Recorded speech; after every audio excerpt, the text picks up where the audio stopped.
Hello and welcome to another episode of a Salesforce United podcast, a podcast about Salesforce and people who work with it. Here we discuss engineering discoveries, professional secrets, and the career of our guests.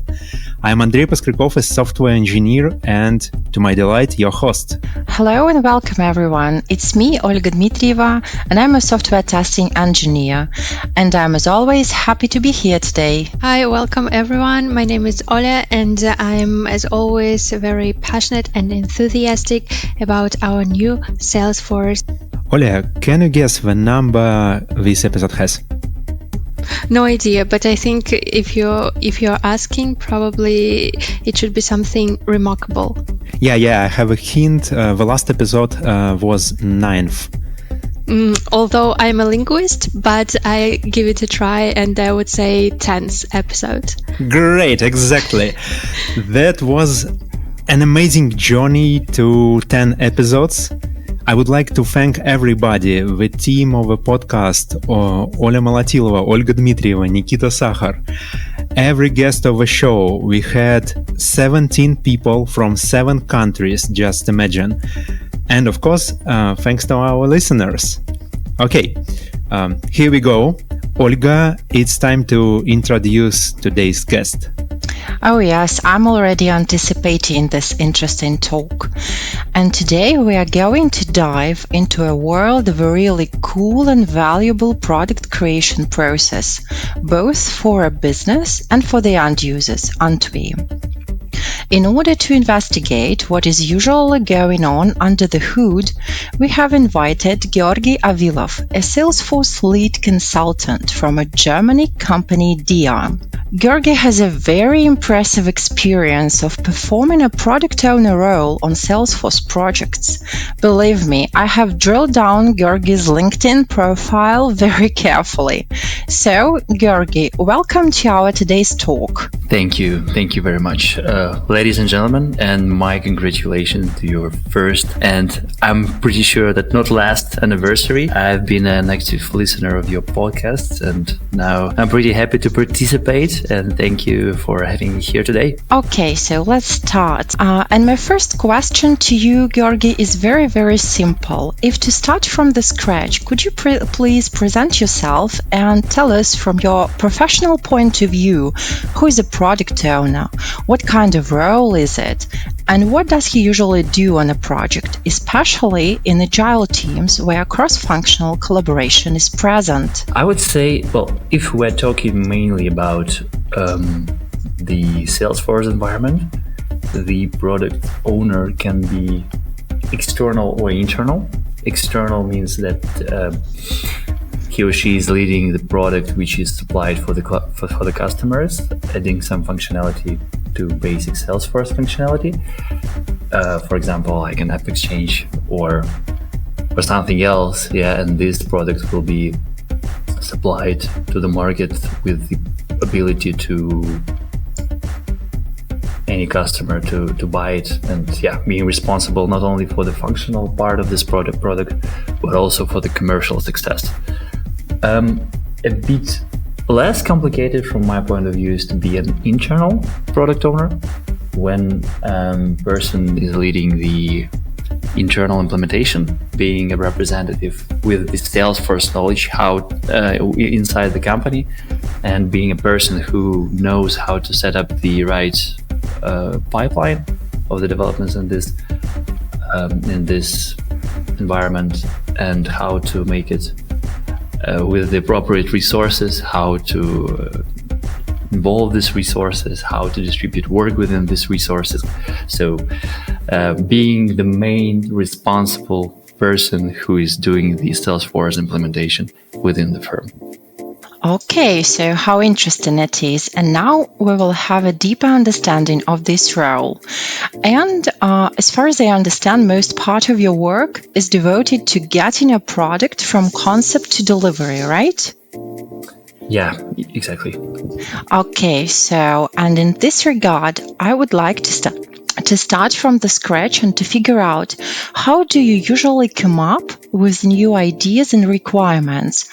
What helps you to understand what is important? Well, basically, an overall idea is to have a constant communication with business. So only business or your end customer will be the right source of all the requirements and ideas that will be generally stored in your backlog. So if we do some theoretical investigation of the basics, how it can be done. So there are several different ways we can do this, like interviews, surveys, but my favorite one is shadowing.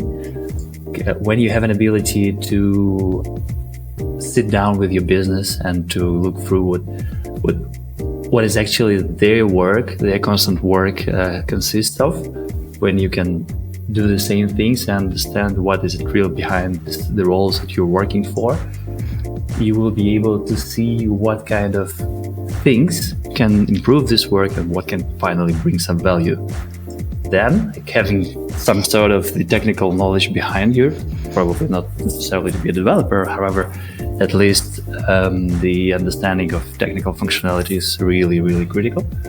So you will be able to find, okay, so this and that can be delivered, and then get back to your team and decide, okay, so here is our backlog, and what else will we do? What else will we not be able to do? What else do we need? And to prioritize work and to prioritize things that you will be delivering for the end customer. Okay, so I see there are many tools which can help to learn about the new ideas. And you told us about the prioritization and how do you determine whether an idea is a worthwhile investment and that it would be valuable to be implemented? I think that the most honest answer will be you should feel it. However, it's not just you can do and deliver. It's something that you should definitely be a bit more reflecting. Yeah. So when you have a requirement coming from business, the worst thing you can do is just take it and go to your team and make it developed immediately. So the best approach will be to list everything and to compare, having it explicit in the backlog, to compare with each other and to understand, okay, so this one is more important, this one is less important, this can bring some value right now, this will be valuable in the longer term perspective. If there is a hint, so if like a certain feature can bring immediate economical value, for example, like implementing a new sales channel on the platform, and with the obvious outcome, probably not that certain in terms of money, however, with definite understanding that some money will come when you will be when this part will be implemented. So it's easier, it can be understood and prioritized appropriately. The rest, it's the balance of thinking, of analysis, of identifying what it can bring and what the other features that are still waiting for the development can be implemented at the same time. Comparing between each other, you will always find an answer what is more critical right now, what is more necessary right now, and what is not. Very thoughtful ideas, and they show us the way how everything should go. And I think that it really helps to understand how the process of delivery is going on. And you've mentioned the balance, and I'm curious how to find this balance and know when is the right time to say no. Have you ever done this and said no to a stakeholder? Yeah, of course. My job consists of saying no to the people I'm talking to. It's like the most common request that is usually coming to the team is something. Okay, we need it as soon as possible. Let's make it happen. And often people who are doing this, they think about their current necessity, and they are not thinking about some strategic things, where the system is moving, how it is evolving, what else is on the backlog. So they don't care that much, and they should not care that much about these things. So it's the product owner role to understand, like, where it should go and how it should be implemented, or even should it be implemented or not. My best probably, and the thing that I'm usually fighting for is the request when, for example, commercial director or someone purely on the business role is coming and saying, okay, so we need a couple of more opportunity stages in our sales process. Let's make it happen and do it right now because I need to see it on the dashboard or something like this. So I'm a big fan of the most clear, simple, and shorter number of the opportunity stages. And it's easier to add one or two stages. However, it's much more difficult to get rid of the unnecessary later on when a lot of functionality is already assigned to these stages and a lot of automation processes are also there. So it's not that easy to get rid of the stages you do not need anymore. So I'm usually saying no when I hear this request, and it takes me at least a couple for months or even more to implement new stage and to understand if it's really necessary, and if we are sure that we want to have it listed in our opportunity management process. Thanks for sharing. I think for all who just started their journey, it's a very important thing to learn how to say no. Yeah, it should be, polite. You should think about the end customer, because he's asking you not because it's something that he or she wants to do right now, but it's really needed in his or her eyes. So you need to be you need to deeply understand the necessity why the person is asking you such things, and to let them know the broader vision and introduce the broader picture which the person might not be able to see before the talk. Georgi, I have a follow-up for a previous question. You mentioned product development strategy, and how do companies build that product development strategy? Through some meetings or through some other tools? Depending on the product, of course. If we're talking about internal Salesforce implementations, so usually I was pretty flexible with the methodology that we could use. I prefer Agile. It's not something that I love just because it's like a trend of the recent 10 or 20 years. I think it's effective. I think it is working. Sometimes the firms have internal Agile standard and methodology. Sometimes you're much more flexible in choosing your own. But so you can set it up in the way which will be the most comfortable for yourself, and standardize the sprints or the Kanban approach, and track both backlog and the things you can do during the development cycle. It's always important to be in touch with the end customers.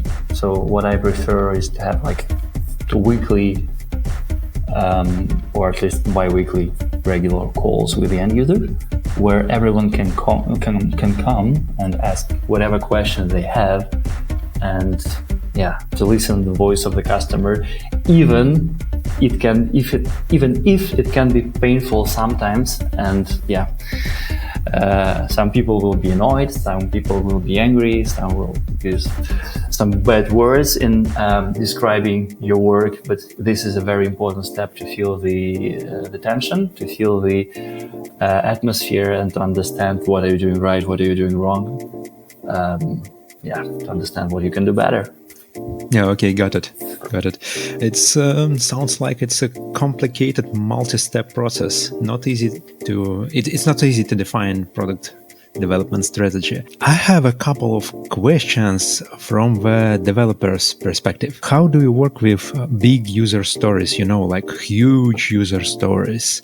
Do you have any secrets or tips? Well, ideally, the product owner is making the longer term strategy pipeline.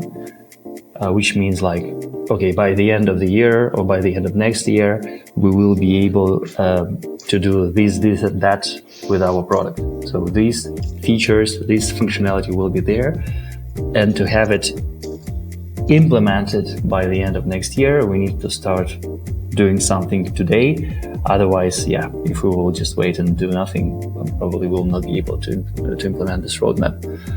So having the bigger picture understanding what the product will look like in the 1 or 2 years perspective, you will be able to understand what will be your priorities in the nearest future. So you have this picture listed. Probably you will be able to use 𝐿, probably whatever you want. I'm using 𝐿.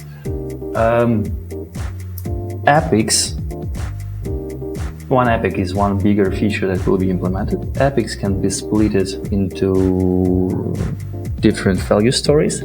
So cutting the big demands, big requests to smaller pieces, you will be able to see how many user stories, smaller user stories, are laying under this bigger 𝐿. Each user story should ideally fit the timing of being implemented in one sprint, if you're using sprint. Not something that will be lasting a couple of months. So one user story is one sprint. And then this user story should normally, a smaller user story should normally be assigned to a certain person. Not because I'm the biggest fan of coming to people and saying, okay, you are responsible and you didn't do this. What the hell? Why are you doing this and not doing that? But because this will give people the ownership. Like sometimes it can happen that, we all know that we have to do this and that. However, not everybody will be able to understand what exactly is expected from their side. And this assignment of user story to a certain person will give the pure understanding of what is expected and from whom. So people will understand it themselves. You as a product owner will be understanding this as well. And, once again, I'm pretty liberal, one of the most democratic managers for my team, so I'm always trying to be kind, but this is something that provides, with a clear understanding of what is expected and from whom. And in what timeline, which is important as well. Okay, it sounds like as long as we have that strategy, again, we can break that huge user stories to smaller pieces. Yeah, exactly. This is not something like rocket science. When you have a big task, to make it finally delivered, you have to cut it into pieces and doing these pieces step by step. My second question, I think it's a kind of eternal question for project management, for product management. Salesforce announced recently that all clients will have to move permissions from profiles to permission sets in the next 3 years. So it doesn't look like urgent task, but anyway, all the companies, all the clients have to do it. So I want to ask you how product owners balance urgent tasks with non-urgent, or if you like it, how to balance new features with technical debt. I would say it's not something specific to the product ownership. It's something that where we can apply the standard productivity approach, which is about this 𝐸𝐼𝐸 matrix, with the important and not important tasks on one side and urgent and non-urgent tasks on the other side, giving the combination of urgent and important tasks, important but not urgent, urgent and not important, and not important and not urgent. So, and the basic standard approach would give us an understanding that the worst thing we can do is working only on the urgent things. because it is stressful, it gives pressure, it gives you a lot of unplanned work, it gives you unsatisfaction at the end of the day. Exactly. So the standard approach that I would apply here is to focus on the work which is important, however, not that urgent. Yeah, we will never be able to avoid urgent work at all. However, we can try to keep it minimal.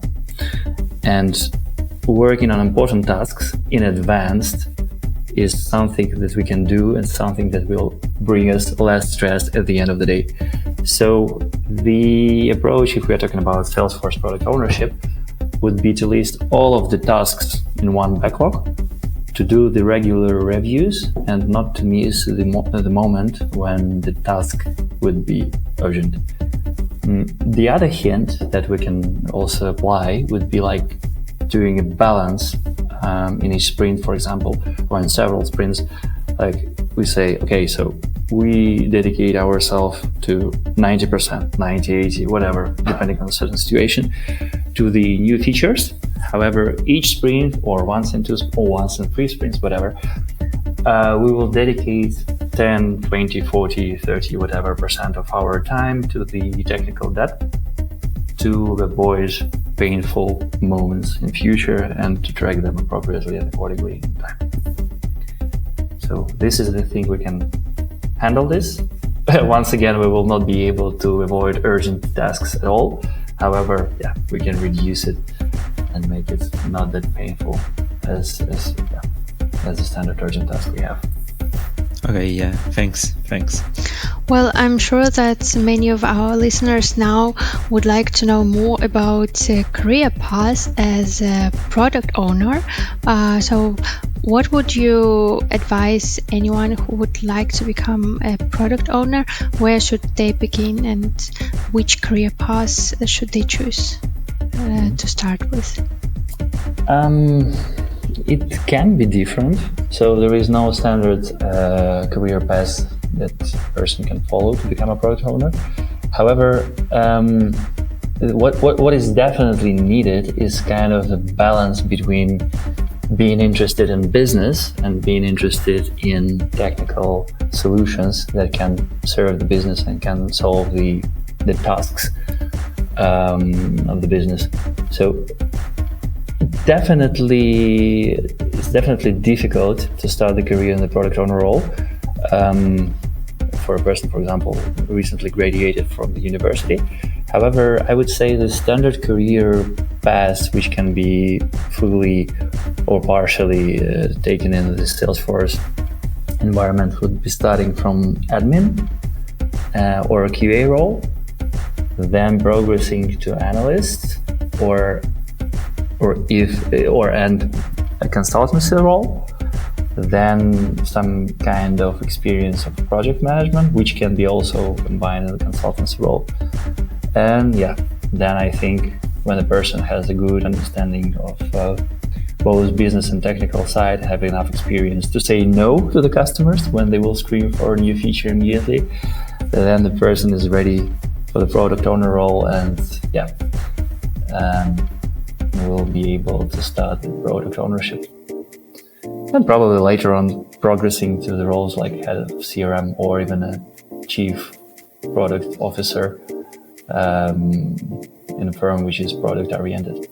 What a journey. It's not that easy. Like you graduate and you become a product owner.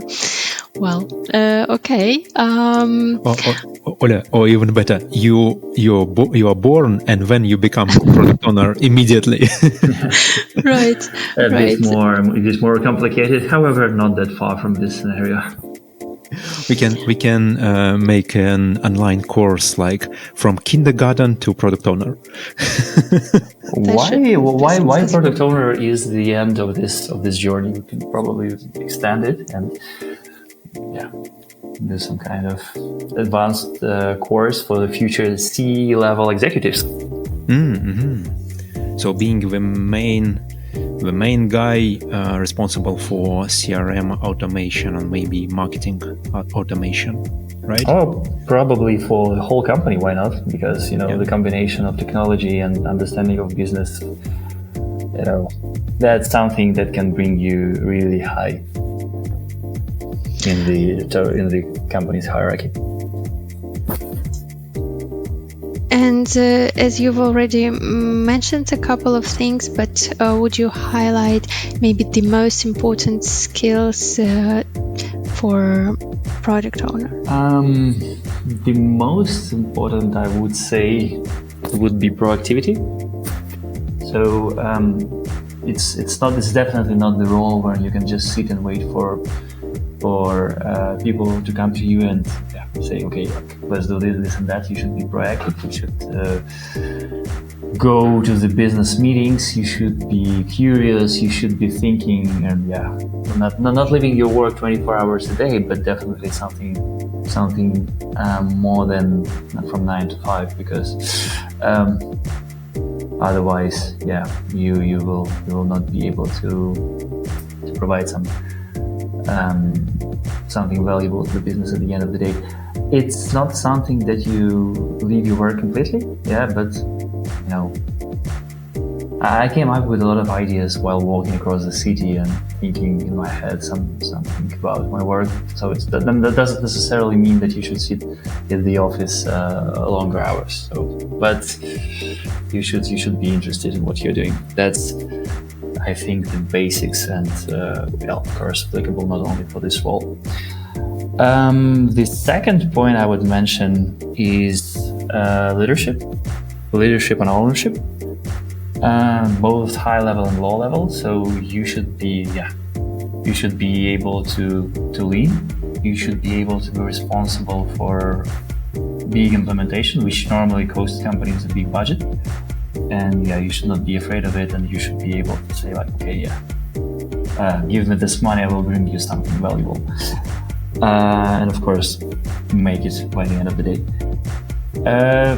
As mentioned before, definitely both business and technical acumen, because one of these two shoulders will not definitely be able to support this head of the product owner in between of these shoulders. Organizational stuff is pretty important. You should be able to manage the work of a group of people.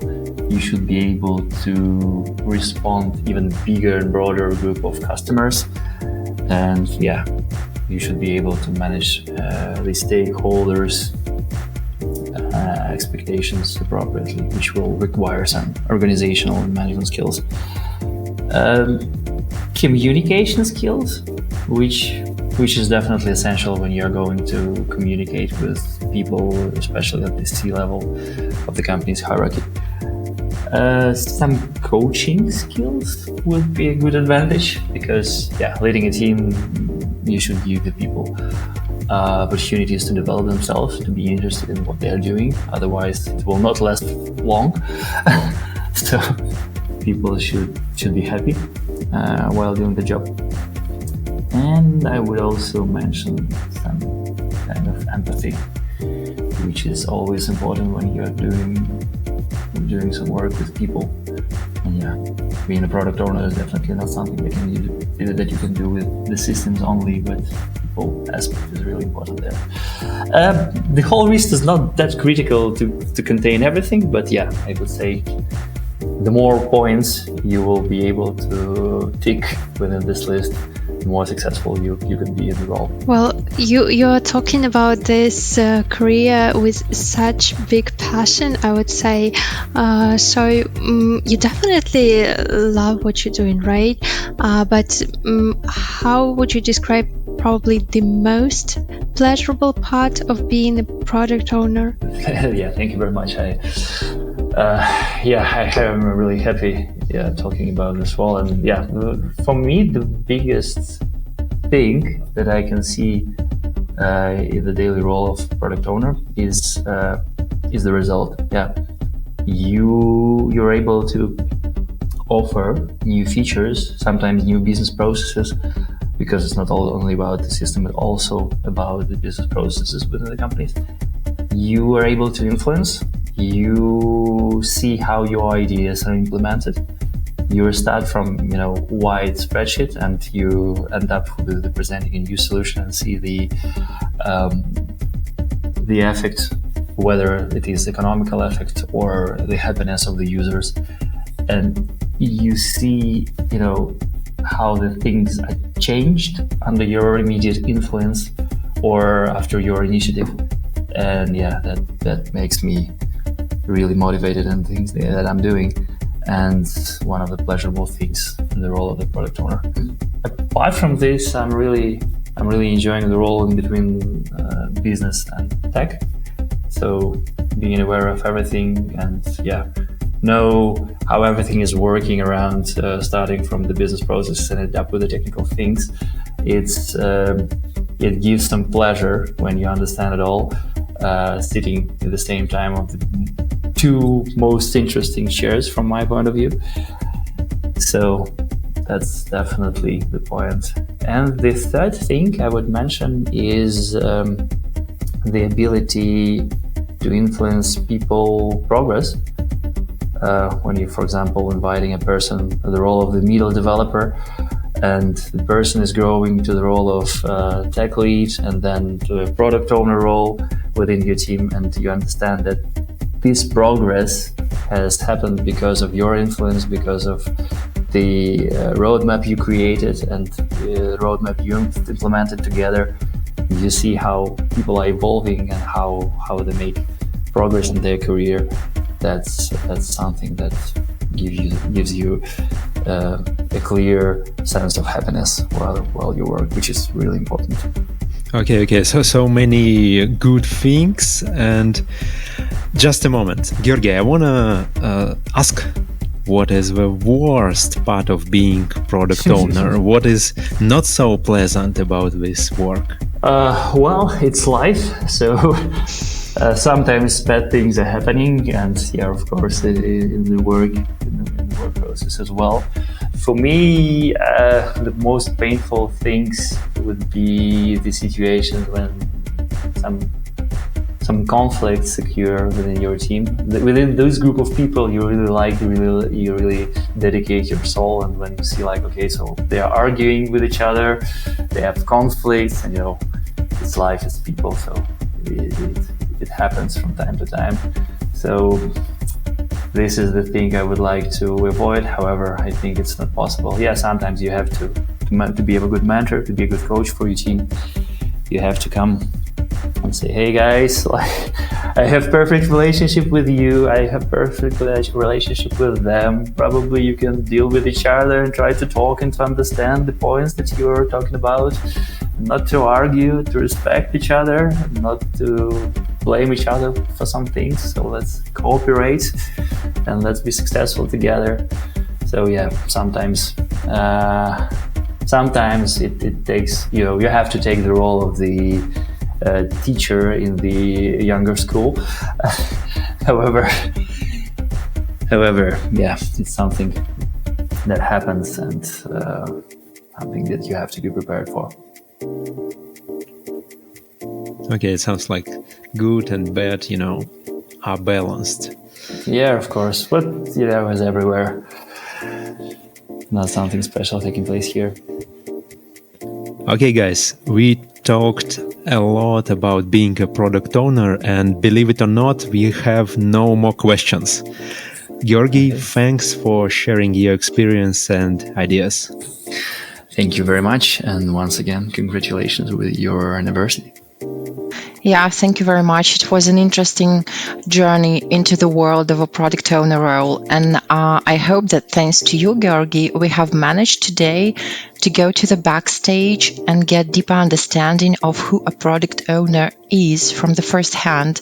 And maybe you have inspired someone and set someone of thinking of becoming a product owner. Why not? Would be glad to. Yeah, thank you very much. And as we don't have more questions, but if our listeners do, please ask them in the comments on any platforms you listen us to, or on LinkedIn. Thank you, and stay tuned for more. Thank you very much. That is our show for today. It just remains for me now to thanks for listening, and stay tuned for the next episode of the Salesforce United podcast. And I wish you all the best and good luck. So stay tuned, explore Salesforce, and if you are not still with us, subscribe to our podcast.